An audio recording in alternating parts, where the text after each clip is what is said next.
Okay, so welcome to the Elite Lych video.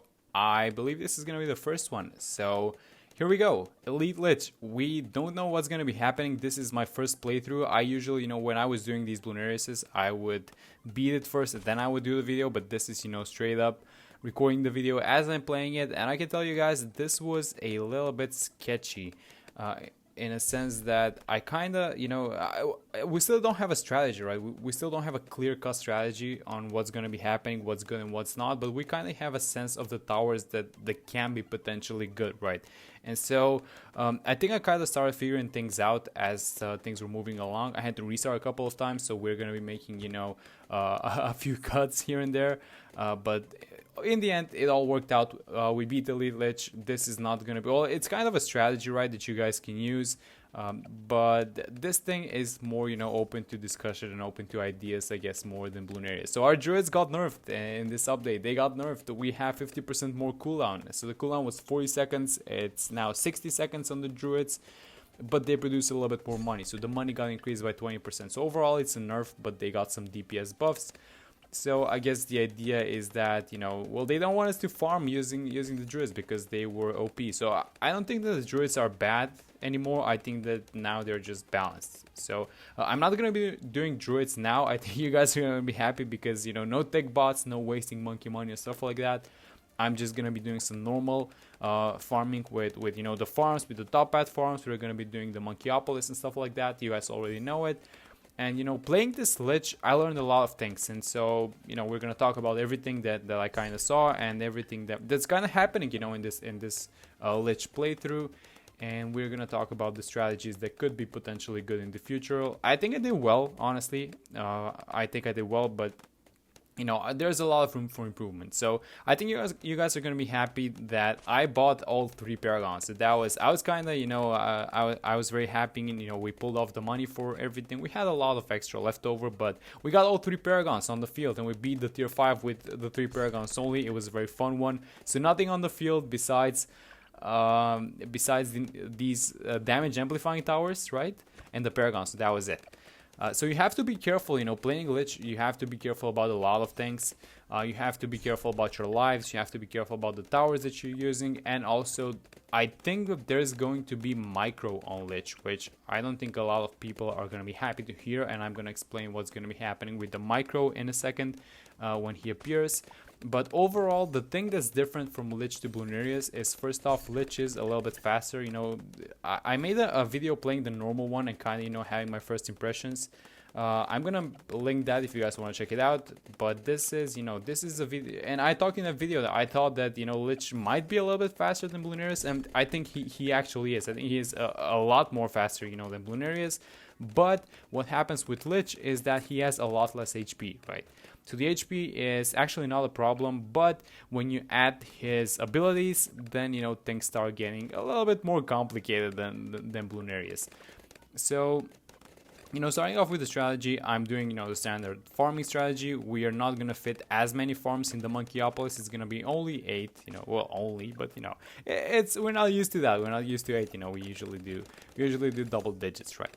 So only 8 farms in the Monkeyopolis now, but we're going to be spamming a lot more farms. The money is not going to be an issue. And frankly, the issue is going to be, finding the correct strategy of dealing with the boss bloom, because we can deal with everything else, right?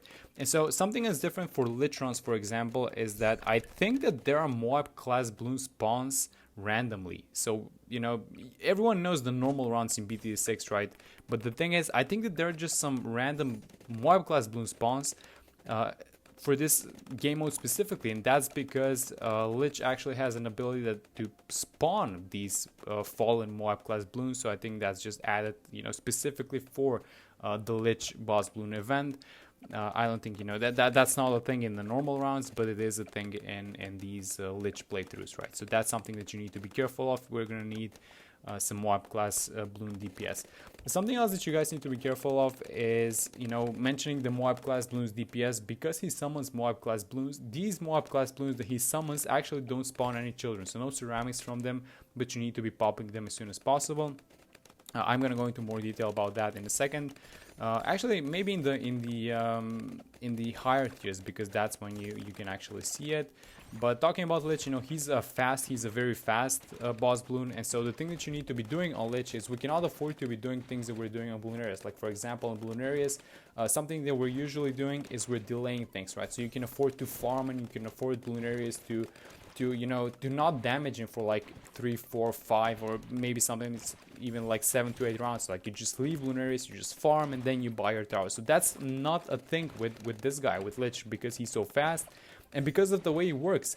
So the way that this guy works is that each skull, well actually I'm gonna wait for him to appear and I'm gonna talk about how he works, but I'm basically, you know, trying to get the sticky bomb, because the sticky bomb is actually a good tower. It didn't get nerfed in this update, it actually got buffed. So the flash bomb actually got buffed, it now does 10 damage instead of 5. So that means that Ninja Kiwi actually wants us to use this guy instead of, you know, ditching him like they did with the Druids, right? So here's Lich, 30,000 HP, a lot less than Bloonarius, which has 50,000, I believe. And there you go, the sticky bombs are that much more effective. So the reasoning here is that I'm buying an overdrive, which is good versus these Moab class Bloons. So I thought I'd just drop an overdrive. And if you guys don't already know, well, he's kind of new, so I guess you don't. So you're not supposed to be using buffing towers here. So alchemists, when you have an alchemist or basically any buffing tower like an overclock or something like that, what Lich does is he removes all of those buffs and he heals off of them. So you are actually supposed to avoid these towers. So we are completely avoiding alchemists, we're avoiding overclocks, we're avoiding the village abilities and basically anything that buffs besides the jungle drums village. So apparently the jungle drums village works as far as I can tell, so we're fine on that one, but that's, you know, nothing significant, but at least it works, right? So the idea behind this, the overdrive, is that, you know, I'm having a tower at the end, which is, it's in a very nice spot, and this tower is supposed to, you know, kind of deal with the Moab class Bloons and then clean up some leftovers. And I bought 2 sticky bombs. I think this is a good strategy, by the way. I think that having 2 sticky bombs is a very good strategy, because the idea behind Lich is that on every skull he spawns Moab class Bloons, right?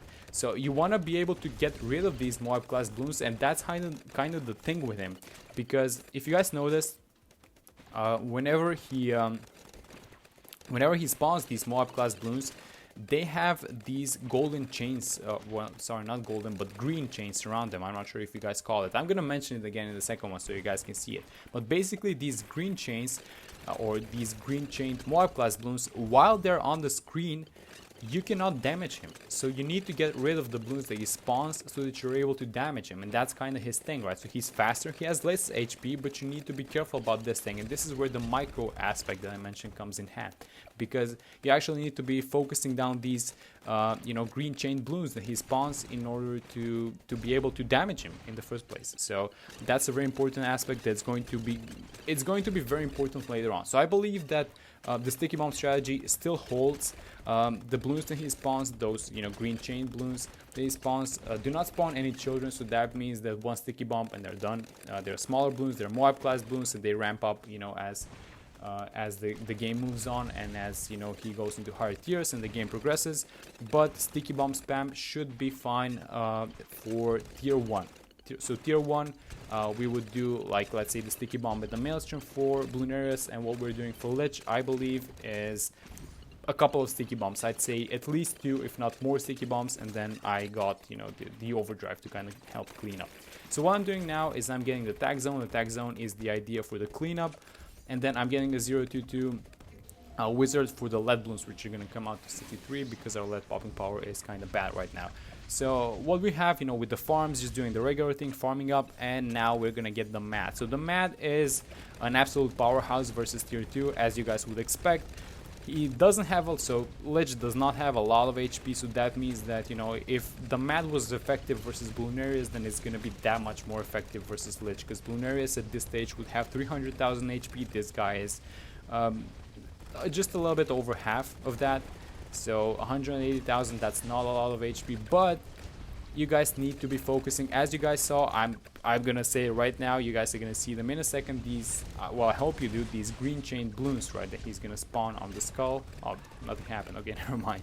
So another thing that, yeah, there you go. So those little small Moabs, you need to focus them down. It's gonna become more apparent, you know, as these rounds progress, because we have too much DPS at this point, so you can't even see them, but that's basically what's happening. And he goes ethereal, I guess, for a second, and then he cannot be damaged, but That's about it. So something that also happens is this little black bloom that he spawns, and I didn't know what it was, but I kind of read the lore, I guess, or whatever we call it on the patch notes, and they call it his soul or something like that. But anyways, the point with that thing is that you need to be focusing down that thing, because another important aspect of Lich is to actually be careful about the amount of lives that you have.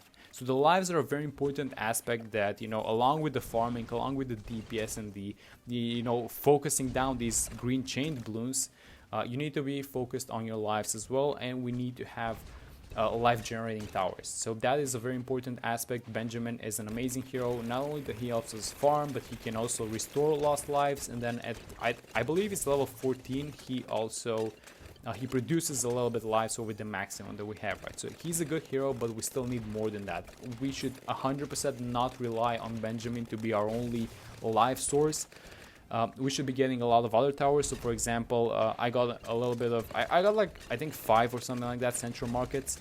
So the central markets and the marketplaces, actually there is a monkey knowledge for this, which is very useful in Lich, and that is that every round they generate lives. So if you have a marketplace, you get 1 life, and if you have a central market, you get 3 lives per round. So if you stack these guys up, you know, it extends a lot. And then another tower which is very useful in these Lich playthroughs is the support Chinook. So the reason why he's useful, well, it's basically 2 reasons why he's useful. If you guys haven't, I guess, read the patch notes, the support Chinook got changed, so the ability is it's no longer random in the amount of money that it gives, and it gives, I think it's a fixed amount of lives that it gives. I think it's 12 lives, something like that, but I might be wrong with that one. But the point with the support Chinook actually in Lich playthroughs is that he's very useful in moving around our towers, especially the super brittle, right? So what we would do is, you know, later on when we buy the super brittle, we have too much money at that point, right? And we're just rebuying him. But that's not a thing that you should be doing in the Lich, because in the Elite Lich, or basically in any Lich playthroughs, because if you sell towers in this game mode, he actually heals. So he heals off of that. He heals off of your buffs, so that's why we're not getting any buffs. And he heals off of towers that you sell. So instead of selling, we're supposed to be moving around our towers, right? So that's why the support Chinook is a very useful tower, especially later on in moving the super bill. But for now, we're just farming it up, you know, getting the 5th tier. So Banana Centrals, you guys know the drill. Banana Central, Monkey Wall Street. This thing got buffed the Wall Street, so it now gives 10 lives without Monkey Knowledge, I believe. It just straight out gives 10 lives, so that's an important tower as well. And then I'm going to be getting some central markets to amp up the lives, and later on a support Chinook. So that's basically it, what's happening. I lost a lot of times actually in around 80 before finding the correct strategy. I believe the hardest tier, or at least for me, the hardest tier of Elite Lich was this one, was tier 3, and finding kind of the right towers. And the other ones were not even an issue because the Ninja Paragon is just amazing. So I'm gonna you know, make a break here, and I'm gonna see you guys in 2 rounds with the actual other footage in which I won. Okay, so here we go. 4 central markets, 129 lives. That's not a lot, but it's fine. So the thing that I'm doing is buying a flying fortress, and I realized that the mat is not as effective versus this tier, at least not as effective versus Lich, right? So what I'm doing, and what I believe the correct strategy is fast DPS towers. So that's, I think, the thing that we should be going for. So we're going for these buffing towers. The temple might be good, but then again, it's not useful later on, so I'm not sure if the temple is even the correct choice. And here, you know, I'm moving around the super brittle. I got the 502 sniper, I got the mat, but the reason why I have the mat is to focus down these golden chain balloons, which I was talking about. I also got the glue. Like, I need every single little bit of damage, and you know, I'm getting the glue as well. It's +1, but we need it. Hey, we need it, you know. So using the support Chinook to move around the super brittle, and as you guys might have noticed by this point, if you don't pop these golden chained balloons, which are essentially, you know, the balloons that he spawns, like these ones right now, if you don't pop them, then you cannot damage him. So that is the primary focus of the mat, and this is where the micro comes in a little bit. So you want to be focusing down these balloons because they're still Moab class balloons, right? And so the mat does amazing versus those types of balloons. And so that's what you're doing. You're letting your other towers, your DPS towers, straight up just go to town on this guy, and then when these guys appear, the golden chain balloons appear, so that's on every single skull. That's when you use the ability and you focus down them, so that your DPS towers can come back to it, right? So they can come back to doing some more DPS. So in fact, I didn't go for the temple. I don't think the temple is a good choice here. Maybe it's a good choice for, like, you know, tier 3 or something like that. You're not affording it by tier 2. It's gonna be good on tier 3, and then there's no point, you know, further on, because you're gonna be getting the Paragons, right? So the last tier has 24 million HP, and the way that we would deal with balloon areas, for example, would be with a fully buffed temple. But because we cannot have buffs, I don't think there's much point into getting it, although I haven't tried though. I mean, someone is gonna try, you know, we're gonna see videos and stuff like that for sure, but I would rather go for Paragons. And I think it's, you know, it's more fun going for Paragons, I guess, at this point, because they're so new and they're so, you know, interesting to play around with. I mean, we've had the BTSG for like 2 years, stuff like that. Although if it's effective, you know, we're gonna be buying it. And also, you know, support temples, they also don't make that much sense, right? Because if your primary damage source is going to be, you know, these Paragons, and the Paragons cannot be buffed by anything, then there's no point in getting a support temple either. So this is the Ninja Paragon versus tier 4. This thing completely shreds it. It can solo it, no problem. And there you go. So nothing stands a chance versus this guy. This is a super strong Paragon, although I didn't get a high degree on him. I only got degree 31. I could have done a lot better, but you know, it is what it is. We got 31. I actually didn't even care that much about the degree, and there we go, tier 4. And now what I'm gonna be doing is, I actually tried something and I lost on the 5th tier, but it was because I was trying something out, and the thing that I was trying out was if we can beat tier 5 Elite Lych with a Ninja Paragon only. So that's what I was trying out. This is a degree 31. Now it's not the highest degree, obviously, but that's what I was going for. And spoiler alert, you know, it cannot beat it. I would assume we would need a higher degree, but it did this decent damage. It did like, I think it did like half HP or something like that, I remember. So it's very decent, you know, for a 5th tier boss, and it's only one Paragon, and it's degree 31. It's very decent, I'd say. So I'm gonna cut it right here, and I'm gonna be back with round 120 and all 3 Paragons versus a tier 5 Elite Lych. Okay, so here we go. The dark one is degree 38, so a little bit short of that 40. The boomerang is 29, I think, so a little bit short of that 30 degree, but it is what it is. We don't care that much. I sold everything, and I only got the super brittle, I got the glue, and I got the sniper on strong using the abilities and all that good stuff. And you guys see those green balloons. And now, you know, the lives that this guy takes out, you know, it's 27 lives. So if you guys don't have lives built up by this point, it can become an issue, right? And if we're not popping this guy fast enough, it can become an issue. So this is a very important aspect to watch the lives. You know, when you have a lot of lives, you don't care at a certain point, but if you don't, then you should very much start getting worried about the lives that you have. So there we go, all 3 Paragons versus the latest boss, the Elite Lych. It was a very fun one. The strategy is, you know, far from good and far from complete, but hey, we got it done. So there you go. Thank you guys so much for watching the video. I hope you guys enjoyed it. This is the first one, I would assume, Elite Lych. And, you know, subscribe if you're new, and all the good stuff, and I'll see you guys in the next one.